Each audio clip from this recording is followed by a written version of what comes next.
Chapter 15 of Little Women. This recording is in the public domain. Little Women by Louisa May Alcott.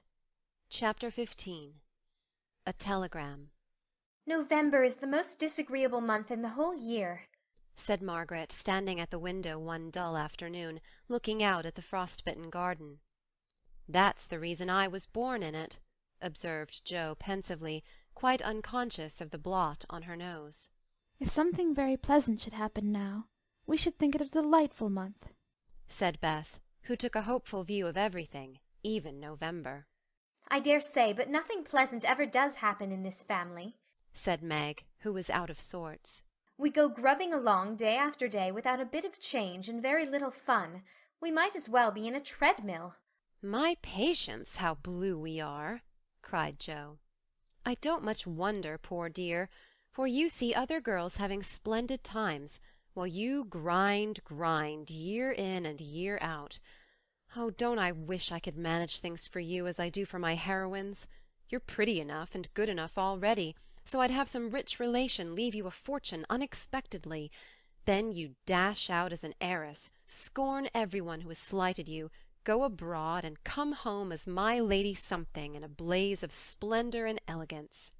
People don't have fortunes left them in that style nowadays. Men have to work and women marry for money. It's a dreadfully unjust world, said Meg bitterly. Jo and I are going to make fortunes for you all. Just wait 10 years and see if we don't, said Amy, who sat in a corner making mud pies, as Hannah called her little clay models of birds, fruit, and faces.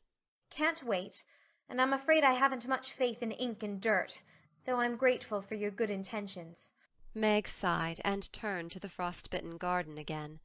Jo groaned and leaned both elbows on the table in a despondent attitude, but Amy spat it away energetically, and Beth, who sat at the other window, said, smiling, "Two pleasant things are going to happen right away. Marmee is coming down the street, and Laurie is tramping through the garden as if he had something nice to tell." In they both came, Mrs. March with her usual question, "Any letter from father, girls?" and Laurie to say, in his persuasive way, "Won't some of you come for a drive? I've been working away at mathematics till my head is in a muddle, and I'm going to freshen my wits by a brisk turn. It's a dull day, but the air isn't bad, and I'm going to take Brooke home, so it will be gay inside if it isn't out. Come, Jo, you and Beth will go, won't you?" "Of course we will." Much obliged, but I'm busy. And Meg whisked out her work-basket, for she had agreed with her mother that it was best, for her at least, not to drive too often with the young gentleman. "We three will be ready in a minute," cried Amy, running away to wash her hands. "Can I do anything for you, Madam Mother?"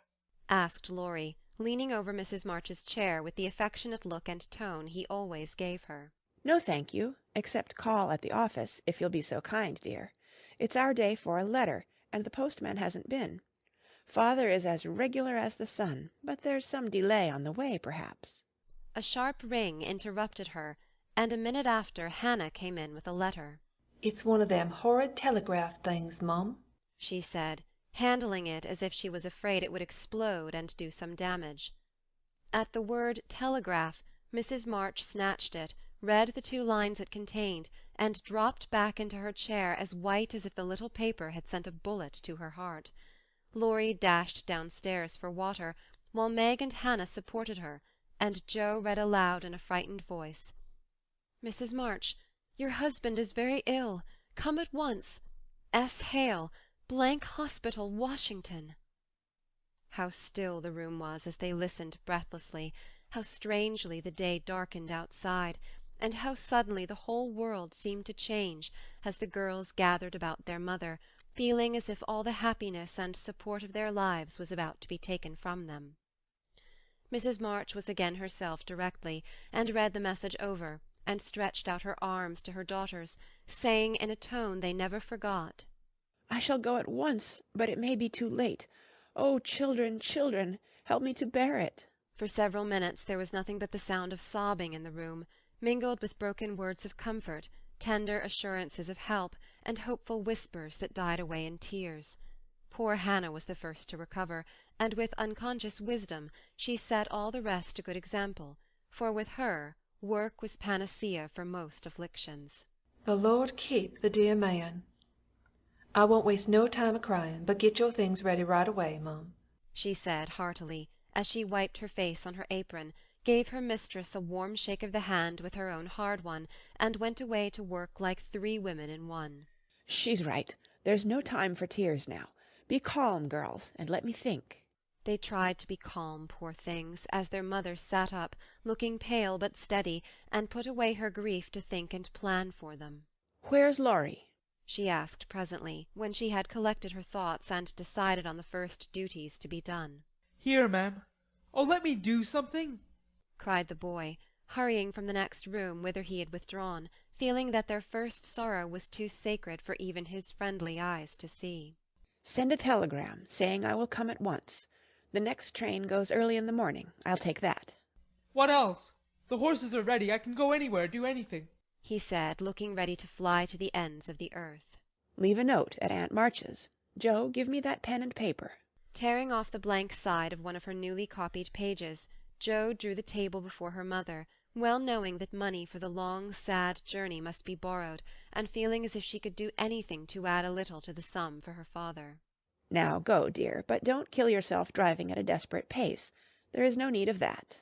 Mrs. March's warning was evidently thrown away, for 5 minutes later Laurie tore by the window on his own fleet horse, riding as if for his life. Joe, run to the rooms, and tell Mrs. King that I can't come. On the way, get these things. I'll put them down. They'll be needed, and I must go prepared for nursing. Hospital stores are not always good.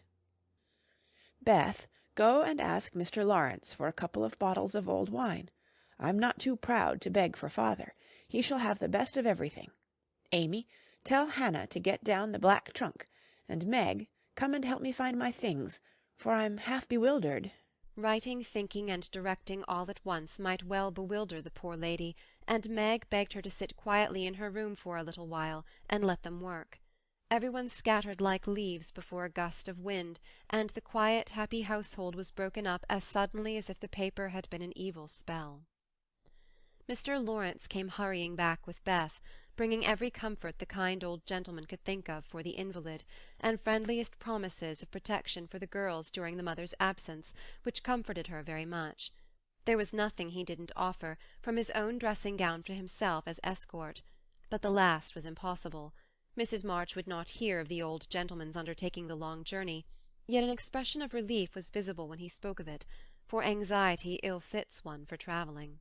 He saw the look, knit his heavy eyebrows, rubbed his hands, and marched abruptly away, saying he'd be back directly. No one had time to think of him again till, as Meg ran through the entry with a pair of rubbers in one hand and a cup of tea in the other, she came suddenly upon Mr. Brooke. "I'm very sorry to hear of this, Miss March," he said, in the kind, quiet tone which sounded very pleasantly to her perturbed spirit. "I came to offer myself as escort to your mother.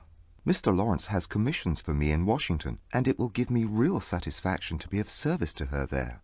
Down dropped the rubbers, and the tea was very near following, as Meg put out her hand, with a face so full of gratitude that Mr. Brooke would have felt repaid for a much greater sacrifice than the trifling one of time and comfort which he was about to make. How kind you all are! Mother will accept, I'm sure, and it will be such a relief to know that she has someone to take care of her. Thank you very, very much. Meg spoke earnestly, and forgot herself entirely, till something in the brown eyes looking down at her made her remember the cooling tea, and lead the way into the parlour, saying she would call her mother. Everything was arranged by the time Laurie returned with a note from Aunt March enclosing the desired sum, and a few lines repeating what she had often said before, that she had always told them it was absurd for March to go into the army, always predicted that no good would come of it, and she hoped they would take her advice the next time. Mrs. March put the note in the fire, the money in her purse, and went on with her preparations, with her lips folded tightly, in a way which Jo would have understood if she had been there. The short afternoon wore away. All other errands were done, and Meg and her mother busy at some necessary needlework, while Beth and Amy got tea, and Hannah finished her ironing with what she called a slap and a bang, but still Jo did not come. They began to get anxious, and Laurie went off to find her, for no one knew what freak Jo might take into her head. He missed her, however, and she came walking in with a very queer expression of countenance, for there was a mixture of fun and fear, satisfaction and regret in it, which puzzled the family as much as did the roll of bills she laid before her mother, saying with a little choke in her voice, "That's my contribution toward making father comfortable and bringing him home." My dear, where did you get it? $25? Joe, I hope you haven't done anything rash. No, it's mine, honestly. I didn't beg, borrow, or steal it. I earned it, and I don't think you'll blame me, for I only sold what was my own. As she spoke, Jo took off her bonnet, and a general outcry arose, for all her abundant hair was cut short. Your hair! Your beautiful hair! Oh, Jo, how could you? You're one beauty. My dear girl, there was no need of this. She doesn't look like my Jo any more, but I love her dearly for it. As everyone exclaimed and Beth hugged the cropped head tenderly, Jo assumed an indifferent air, which did not deceive anyone a particle, and said, rumpling up the brown bush and trying to look as if she liked it, "It doesn't affect the fate of the nation, so don't wail, Beth. It will be good for my vanity. I was getting too proud of my wig. It will do my brains good to have that mop taken off. My head feels deliciously light and cool, and the barber said I could soon have a curly crop, which will be boyish, becoming, and easy to keep in order. I'm satisfied, so please take the money and let's have supper." Tell me all about it, Jo. I am not quite satisfied, but I can't blame you, for I know how willingly you sacrificed your vanity, as you call it, to your love. But, my dear, it was not necessary, and I'm afraid you will regret it one of these days," said Mrs. March. "No, I won't," returned Jo stoutly, feeling much relieved that her prank was not entirely condemned. What made you do it? asked Amy, who would as soon have thought of cutting off her head as her pretty hair. "Well, I was wild to do something for father," replied Jo as they gathered about the table, for healthy young people can eat even in the midst of trouble. "I hate to borrow as much as mother does, and I knew Aunt March would croak. She always does, if you ask for a ninepence. Meg gave all her quarterly salary toward the rent, and I only got some clothes with mine, so I felt wicked and was bound to have some money, if I sold the nose off my face to get it." You needn't feel wicked, my child. You had no winter things, and got the simplest with your own hard earnings," said Mrs. March with a look that warmed Jo's heart. "I hadn't the least idea of selling my hair at first, but as I went along I kept thinking what I could do, and feeling as if I'd like to dive into some of the rich stores and help myself. In a barber's window I saw tails of hair with the prices marked, and one black tail, not so thick as mine, was $40. It came to me all of a sudden that I had one thing to make money out of, and without stopping to think I walked in, asked if they bought hair, and what they would give for mine." I don't see how you dared to do it, said Beth in a tone of awe. "Oh, he was a little man who looked as if he merely lived to oil his hair. He rather stared at first, as if he wasn't used to having girls bounce into his shop and ask him to buy their hair. He said he didn't care about mine, it wasn't the fashionable colour, and he never paid much for it in the first place. The work put into it made it dear, and so on. It was getting late, and I was afraid if it wasn't done right away, then I shouldn't have it done at all, and you know when I start to do a thing I hate to give it up. So I begged him to take it, and told him why I was in such a hurry. It was silly, I dare say, but it changed his mind, for I got rather excited, and told the story in my topsy-turvy way, and his wife heard, and said so kindly, 'Take it, Thomas, and oblige the young lady. I'd do as much for our Jimmy any day if I had a spire of hair worth selling.'" Who was Jimmy? asked Amy, who liked to have things explained as they went along. "Her son, she said, who was in the army. How friendly such things make strangers feel, don't they? She talked away all the time the man clipped, and diverted my mind nicely." "Didn't you feel dreadfully when the first cut came?" asked Meg with a shiver. "I took a last look at my hair while the man got his things, and that was the end of it. I never snivel over trifles like that. I will confess, though, I felt queer when I saw the dear old hair laid on the table, and felt only the rough short ends on my head. It almost seemed as if I'd an arm or leg off. The woman saw me look at it, and picked out a long lock for me to keep. I'll give it to you, Marmee, just to remember past glories by, for a crop is so comfortable I don't think I shall ever have a mane again." Mrs. March folded the wavy chestnut lock, and laid it away with a short grey one in her desk. She only said, Thank you, dearie. But something in her face made the girls change the subject, and talk as cheerfully as they could about Mr. Brooke's kindness, the prospect of a fine day tomorrow, and the happy times they would have when father came home to be nursed. No one wanted to go to bed when at 10 o'clock Mrs. March put by the last finished job and said, "Come, girls." Beth went to the piano and played the father's favourite hymn. All began bravely, but broke down one by one, till Beth was left alone, singing with all her heart, for to her music was always a sweet consoler. "Go to bed and don't talk, for we must be up early and shall need all the sleep we can get. Good night, my darlings," said Mrs. March as the hymn ended, for no one cared to try another. They kissed her quietly, and went to bed as silently as if the dear invalid lay in the next room. Beth and Amy soon fell asleep in spite of the great trouble, but Meg lay awake, thinking the most serious thoughts she had ever known in her short life. Jo lay motionless, and her sister fancied that she was asleep, till a stifled sob made her exclaim as she touched a wet cheek. Jo, dear, what is it? Are you crying about father? No, not now. What then? My hair! Burst out poor Jo, vainly trying to smother her emotion in the pillow. It did not seem at all comical to Meg, who kissed and caressed the afflicted heroine in the tenderest manner. "I'm not sorry," protested Jo with a choke. "I'd do it again tomorrow if I could. It's only the vain part of me that goes and cries in this silly way. Don't tell anyone. It's all over now. I thought you were asleep, so I just made a little private moan for my one beauty. How came you to be awake?" I can't sleep. I'm so anxious, said Meg. "Think about something pleasant, and you'll soon drop off." I tried it, but felt wider awake than ever. "What did you think of?" Handsome faces. Eyes particularly, answered Meg, smiling to herself in the dark. "What colour do you like best?" Brown. That is, sometimes. Blue are lovely. Jo laughed, and Meg sharply ordered her not to talk, then amiably promised to make her hair curl, and fell asleep to dream of living in her castle in the air.